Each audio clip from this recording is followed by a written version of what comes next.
Emiten pengelola rumah sakit PT Mitra Keluarga Karya Sehat Tbk bersiap menghadapi tahun 2024 dengan mengincar kenaikan kinerja bisnis dibandingkan dengan tahun sebelumnya. Perseroan optimistis kinerja Mika di tahun ini bisa kembali ke pertumbuhan normal di kisaran 12,5 hingga 15% secara tahunan. PT Mitra Keluarga Karya Sehat Tbk atau MIKA, perusahaannya bergerak di bidang pelayanan kesehatan masyarakat, mencatatkan pertumbuhan pendapatan dan laba bersih pada kuartal 3 2023.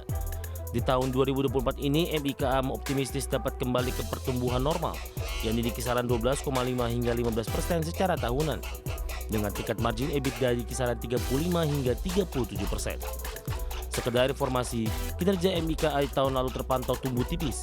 Mengutip laporan keuangan, pendapatan bersih MIKA meningkat 5,33% year on year menjadi 4,26 triliun rupiah, dibandingkan 4,04 triliun rupiah di tahun 2022. Pendapatan tersebut terdiri atas pendapatan rawat inap sebesar 2,87 triliun rupiah dan pendapatan rawat jalan sebesar 1,39 triliun rupiah. Sebagian besar pertumbuhan tahun lalu berasal dari pertumbuhan volume pasien, baik rawat inap dan juga rawat jalan. Selain itu, beroperasinya rumah sakit baru juga turut mendorong volume pasien pada tahun lalu. Pada tahun 2023, perseroan juga membuka 3 rumah sakit baru.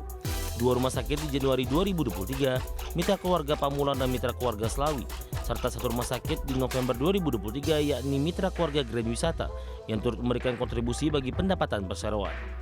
Sebagai strategi pertumbuhan bisnis ke depan, pada tahun ini MIKA akan melakukan groundbreaking 2 hingga 3 rumah sakit baru lagi, di mana 1 diantaranya sudah dilakukan pada Januari 2024 lalu dan 2 sisanya pada bulan April 2024 dan semester kedua tahun ini.